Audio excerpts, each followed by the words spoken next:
In this episode, we're going to learn about showing kindness. It's important to be kind to others, but what does that look like?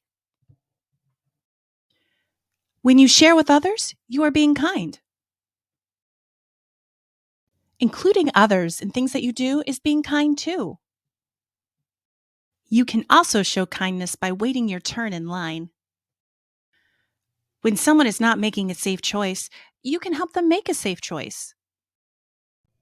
It's also kind to listen to others when they're talking. And comforting someone when they're sad is also being kind. And don't forget, it's always a good thing to say kind words to others. Now that we've learned about being kind, let's see if you can see who's being kind. I wonder if these girls are being kind to each other. What do you think? No, they're not being kind to each other. Hmm, I wonder if this girl is being kind. What do you think? You're right, she is being kind.